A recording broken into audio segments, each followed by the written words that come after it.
Uh, I would call our next speaker, Mr. Vinay Sharma, to come on the dais. Vinay Sharma is a director, actor, writer, and theatre designer active in Kolkata theatre since 1981. He is currently artistic director of Potdar. His journey in theatre began as an actor. He had worked with directors like Shaman Jalan, Anmol Velani, Rodney Marriott of the Circle Theatre Repertory, Usha Ganguly, and many others. In 1991, after his directorial debut with Daddio Four's Ek Anarchist Ki Ittefaqiya Maut, he has directed over 20 plays noted for their innovative and alternative approach to design and interpretation. These include Godot ke Intezar Karte Hue, Mr. Biederman और अलग लगने वाले अंतिम दिन जांच पड़ताल 400 crore भुलक्कर John Gabriel Bachman, Weekend, the self-written, an actor and work in space, a solo performance in Chitruvanu Majumdar installation. In 1995, he invited G.P. Deshpande to collaborate and create the play Antim Din through a three-way experimental cross-creative process between playwright, director, and actors, arguably for the first time in Indian theatre. From 1987 to 2003, he also co-directed, co-wrote and composed songs in English for the yearly production at Happy Hours, a co-curricular program for children with explored alternative approaches to education. His work has often been called experimental, but he is yet to understand what it exactly means. Without subscribing to any specific dogma, doctrine, method, he follows an eclectic style flowing with instinct, intellect, found material, and his responses to any text that he encounters or creates. He says the only constant has been treating each process as play, khel, where there are no boundaries or rules. His talk will focus on the anti-narrative with reference to his selected directorial works since 1991. I'll let rest of the talking be done by him. I did have some slides, but I will not use them in the interests of time. If I still have some time left at the end of this, we can show the slides perhaps. आप मुझे पर्ची मत दीजिएगा, जब मेरा समय समाप्त हो जाए तो मुझे कहिएगा जाने को. An anti-narrativist doesn't mind ending anywhere. फर्क नहीं पड़ता अपन को, ठीक है?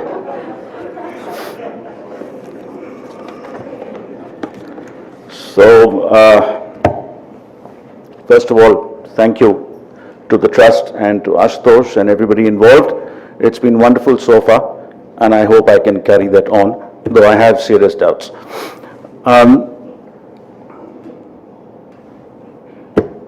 In protest at the imposition of time on speakers who are talking about narration in theatre, I would like to begin with 5 seconds of silence.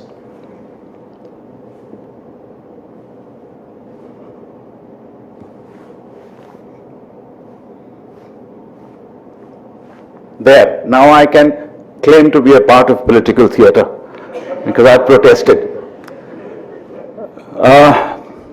I've never really thought about my work as in a huge big way as this entity who does stuff in theatre, but once I was invited to this conference, I began to think of it. So I would like to begin with some trivia.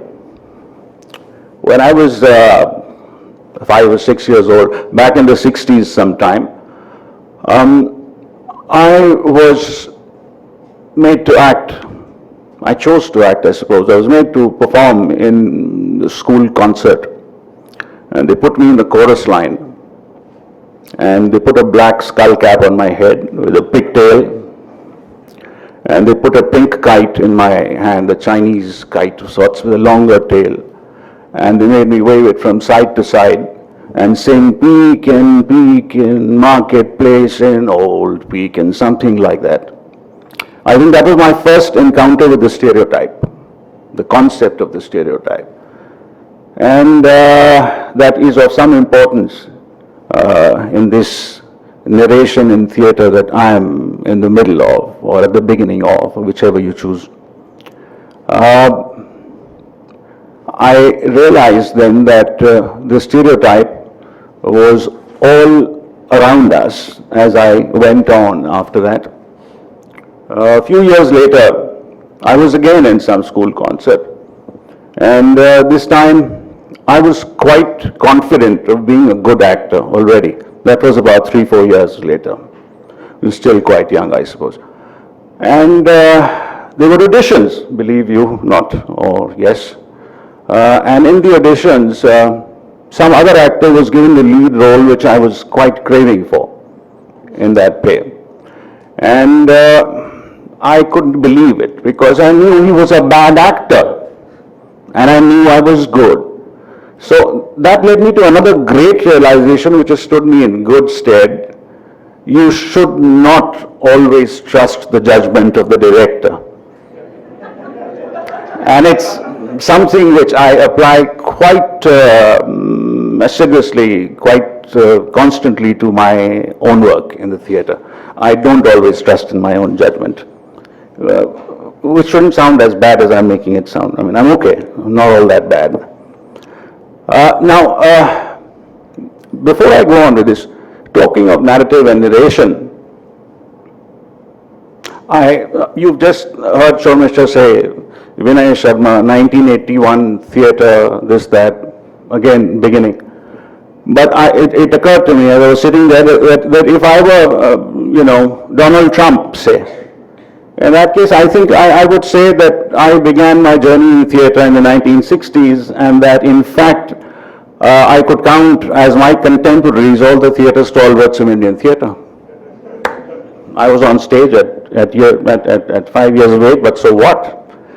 So, narration, it really depends on how you put together a sequence of events and how you posit it, market it, call it what you will. My father was also an actor, a part-time actor, as people used to be, in the Bangla theatre, the Bengali theatre. And I remember watching all his plays when I was very young. And there were these huge moments. This was the commercial theatre in Calcutta, not group theatre. And there were these huge moments in every play that I saw, which were geared for audience responses. As in, there was this build up to this grand emotional moment where normally the lead actress would break down and sink to the floor, saying, I can't take this anymore. And the audience would erupt. And I saw this happening in show after show after show. And I suppose at some point of time I started hating it. I started hating it with a passion. The fact that the audience would applaud so much, something that was happening again and again. They should have been yawning, but they weren't. I think all this somewhere was already feeding into a certain resistance, call it, or opposition to that which was the norm. 81, I joined Padatik, and my experience there was with a theatre stalwart, who I do not count as my contemporary. He was my guru, Shamananji, and Shamananji Jalan, for those of you who may not be aware of him. And from him I learned a lot about realism, naturalism, and also stylization in the theatre, especially in terms of the comic.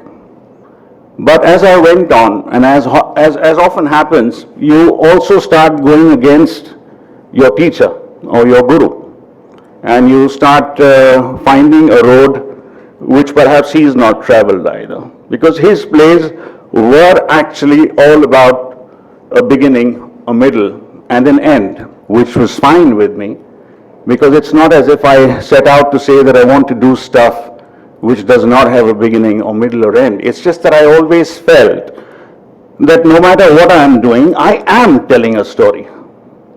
I'm not going against the story. I'm trying to experience something in my own way. In 87, I joined Happy Hours, which she's spoken of. where we worked with children between 4 to 15 years of age. And this was a co-curricular program after school. And we would just play shop with them through the year on any one theme that we'd selected for that year. And we did a number of themes, amongst them India, mind, evolution, pattern, anything. There was no plan or curriculum as such. And in that entire process of working with children, what I discovered was the necessity of breaking complex concepts and ideas down to the simplest possible principles, points, etc., and to communicate it without bothering about whether you are being exact or not. Because the information, the ideas that we were sharing with the children was in fact way ahead of when it would be actually shared with the children in their curriculum or in their school. And I often used to quote an anecdote from someone which I had read around that time, where he used to read the poems of Keats to his 7-year-old son or 8-year-old son, and someone asked him कि क्यों पढ़ते हो ये? बच्चे को तो कुछ समझ में नहीं आएगा. And he said it doesn't matter. The sound of it will stay.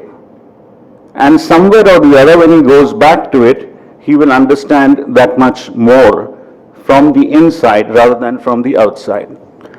And one of our associates there, professor in education, quoted that famous line in the prospectus that we should look at children not as vessels to be filled, but as lamps to be lit. And I think that sort of inspired us all in the work that we did there. What I also found while working with children was to in fact impact the work that I was going to do with adults as a director, and that is the concept of khel or play. Because once I did start directing, I realized that you could discover a lot in the theatre by not trying to do anything. The whole emphasis on having this label and this theory and that theory could often stifle the work. So my approach became that not of improvisation, this is not improvisation, but this is actually getting into a space and trying to throw your baggage out, not to keep any memory of who it is that you are, what it is that you subscribe to, and from that point on to keep on discovering anything that comes into that space as the result of your interaction. You meet there as actor, as word, as image, as idea, as concept. All these things in that space together. You meet as strangers, as if meeting for the first time, and then try to make friends and take it where you can. I'll talk about the plays that I've done a little bit, as much as time allows, and also quote a little from the director's notes. I've been pretty sincere about putting down my ideas and reasons for doing a play in a particular way, so I will quote from there to try and put this work in perspective. The first play I directed was Anarchist Ki Ittifaq-e-Maut. Some of you may be aware of Dario Fo's play and his extreme left position in the theatre and in his philosophy. What I did with that was to start off with, as far as the design of the play was concerned, because I was performing on the proscenium stage, I stripped the stage bare. The wings were removed, the flies were removed, and the innards of the auditorium were exposed. And instead of performing the play with key lights, the action on the play, on the stage itself was floodlit. And it was in fact the areas which we don't normally see, which had key lights on them. So you could see the catwalks, you could see the flies lit in between the scenes. And this was an obvious comment which I don't think I need to explain. Within that, before the play began, there was a slideshow I did, which sort of located that moment in history. It began with the following lines. Events far apart in time and space somehow become connected. There is a link between me and you and us and them and then and now, if only we cared to see. Between cause and effect, there are countless little effects and causes. This is something which in any case has stayed with me in the work that I've done after this. After that, the slides that followed highlighted some of the key moments in our history as a nation, beginning with the preamble to the Constitution, and it was punctuated with songs from Hindi films or dialogues from Hindi films. This was about a 5-minute show, which in fact passed a comment on them. So for instance, right at the beginning was Dukh Bhare Din Bite Rahiya, Ab Sukh Aayo Re, Vagara Vagara. And होठों पे सच्चाई रहती है जहाँ दिल में सफाई रहती है वगैरह वगैरह. This was around the time of the preamble and the 1950s Republic of India, blah blah blah. And this went on. 1975, there was a slide which showed 1975 and shots of 3 bullets, I think, from the film Sholay. Emergency, jo dar gaya, samjho mar gaya. So, IPKF in Sri Lanka, rishte mein to hum tumhare baap lagte hain. This kind of a punctuation was a narrative which was happening before the play, which was trying to tell you why this play takes the position that it does. Thereafter, the play continued with a certain going back to the stereotype for me, where I worked on the actors to create masks on their faces, which they were to maintain through the play.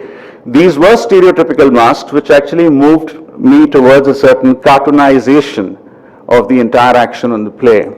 Masks of the bumbling police constable, the bungling police inspector, or the dictatorial superintendent of police, or the manic, mad maniac who comes into the play as an imposter and carries out an investigation as a magistrate into the case of this man who's been arrested for a bomb blast and then pushed out of the 4th floor window of the police station, and he meets his death. This was the basic plot of the play. At the end of the play, at that time, I forgot to mention that the slides ended with lines from a film called Tridev. I don't know how many of you remember the film, but it had these lines which I think said, Jahan Raj kar rahe haiwan, something of that. So that was actually where it was located, and it's amazing how the context of those lines just doesn't seem to change. In the play Anarchist are those very beautiful lines that governments may come and go, but the system remains. And so I think it still seems very relevant to me. At the end of the play, the slide only, there was one slide which ended the play, which asked the question, is the choice only always between violence and violence? And that's where we ended. One of the foremost critics in Calcutta of those times lambasted me personally, face to face. We knew each other. And he said, you cannot take a radical playwright like Foe and talk about humanism. I still haven't understood that response. Narration in theatre. And this is the position that we take, and it's a drama critic. We'll come back to drama critics later if I get to show some slides. I'll talk about Antim Din next. G.P. Deshpande, we invited him for this play. His play, I don't know, some of you may be familiar with Antim Din. It was in his typical manner, with his ideology, And I would like to talk about the design of the play, in which, as I write in the director's note, I looked for a form to clarify the content and the concepts and to dig out the meanings in the text. The emergent design posits the play both as process and as performance. The story is about choices and consequences. I have tried to incorporate this element into the design, so the choices that the actors make become as important at times as choices made by the characters. Please remember, this was 1996 or so, if you remember, collapse of communism. And here I have a play which is, for all practical purposes, a leftist play. And what I do is, I have the actors sit on a table and they come out from there and they take on the particular characters they are playing. I show no regard for whether a male is playing a female role or a female is playing a male role. And this was 1996.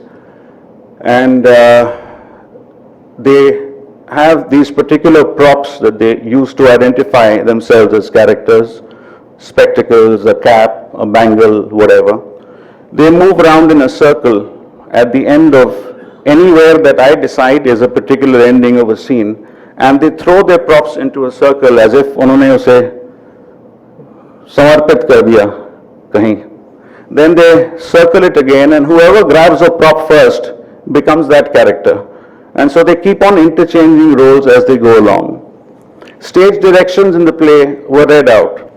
Frequently, if the stage direction says actor goes and puts on music in the cassette recorder, the actual action on stage could be something else entirely.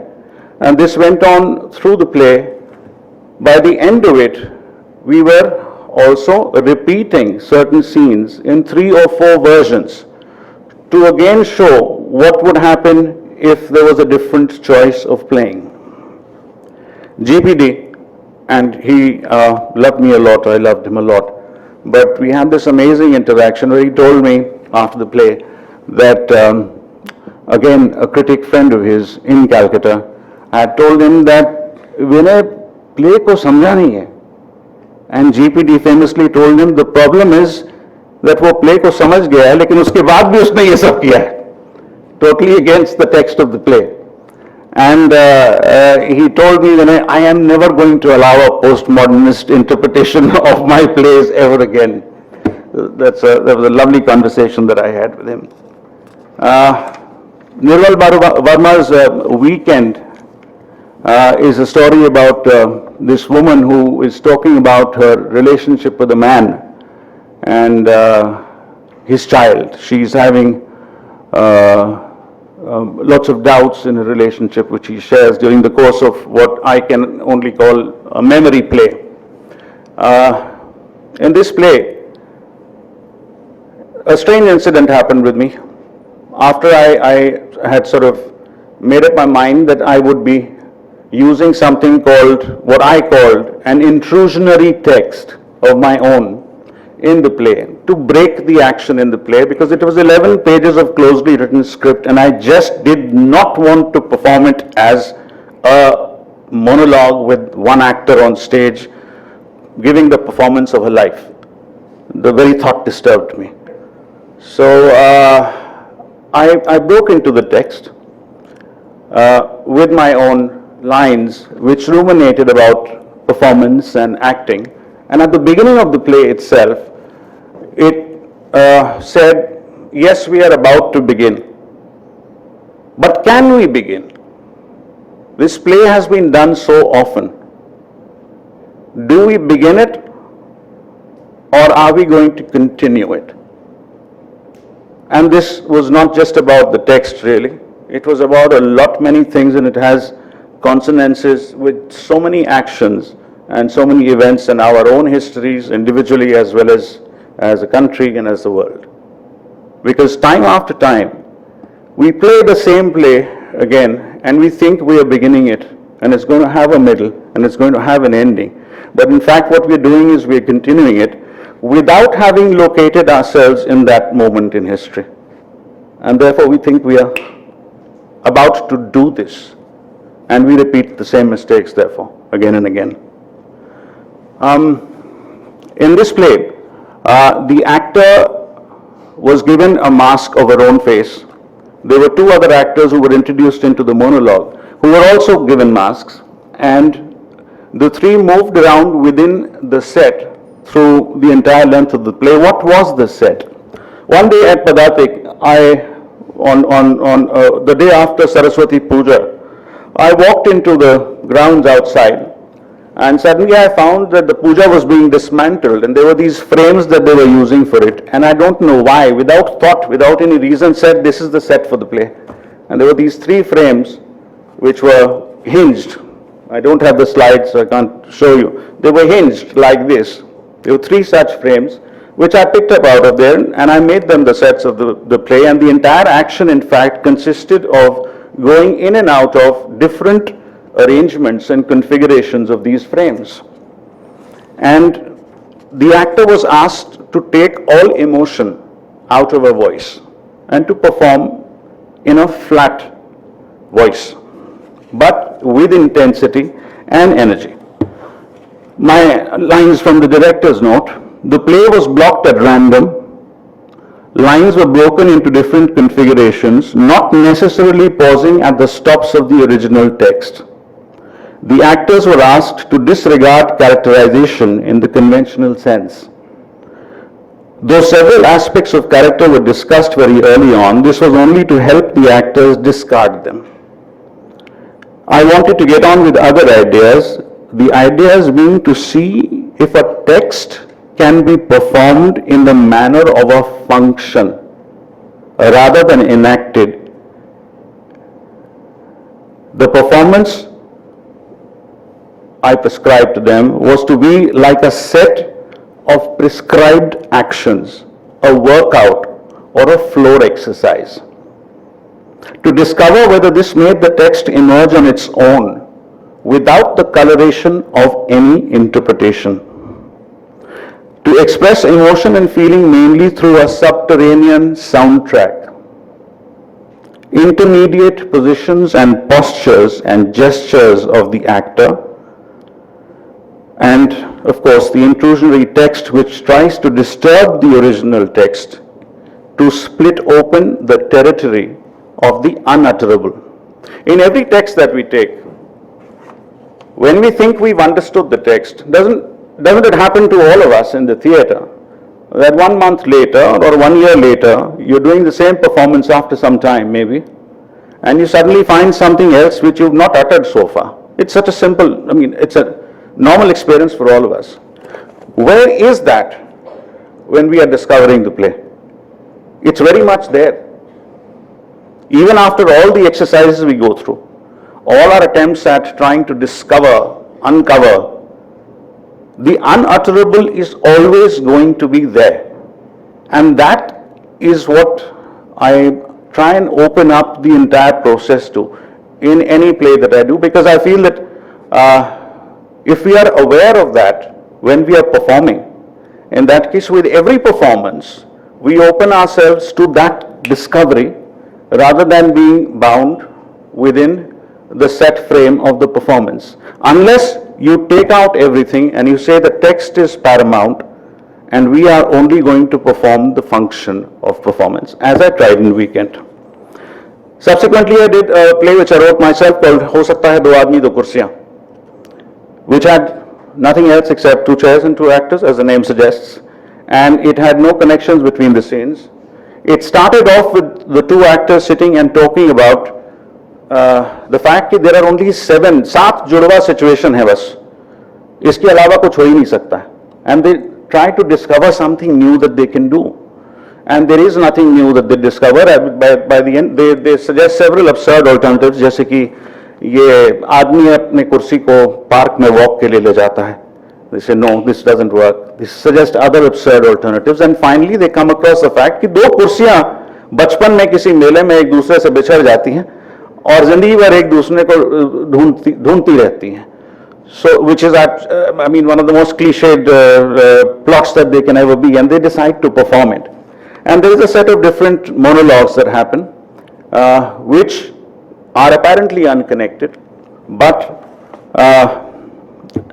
I tried to arrange them in a sequence that the movement was from idealism to decay, to despair, to rage, hoping that the audience could find this on their own, that these are the way that the scenes are located. This scene is about idealism, then there is something else, then there is disillusionment, decay, despair, and rage. The play worked for audiences. When I was saying a little while ago that no matter what we do, we are telling stories, if we trust in the audience enough, 4 minutes, 2 minutes? 4 minutes, okay. If we trust the audience enough, in that case, there is no way that they are going to get into this business of thinking कि ये तो कहानी नहीं है भाई, इसमें तो कोई beginning नहीं है, कोई end नहीं है. If we do not give this content to them, they're going to keep on wanting to see the same thing, the same way as the Calcutta Commercial Theatre that I used to view kept on wanting the same thing because they didn't have an alternative at all, ever. I will just read 4 lines from my director's note to the play Atmakatha by Mahesh Kunchwar, which I think encapsulates a lot of what one tries to do in the theatre, as well as I think what the anti-narrative, if it can be called that, though I hate labels, probably needs. Everything is recorded. Everything recorded is distorted. Everything distorted is recollected. Everything recollected is recorded. The cycle continues. Shifting points between differing truths, the play of memory finds itself questionable. The cycle of torment can be stopped. The cycle of torment cannot be stopped. At the intersection of these two possibilities, the play inevitably narrates its predicament at every evening's performance. Every evening's images lay themselves almost exactly over the previous evening's images. Almost, but not quite. Everything, therefore, a little distorted, re-recorded, recollected. It is a bleak universe. Hope, if any, lies in the stars, the light they throw on words, the light words throw on life. Light. In Do Aadmi Do Kursiyan, there was one other element apart from the chairs. I put a light stand on stage, and the light stand, instead of having a light on it, had wind chimes hanging from where the lights would hang. A light stand also has its own narrative, its own story. I am a light stand. I will have a light on me and I will throw light on you. But every time that we throw a light on anything, you're throwing another thing or space into shadow or darkness. The narrative that you show is always in the light.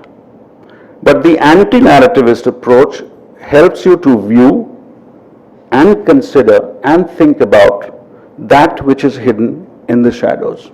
Thank you.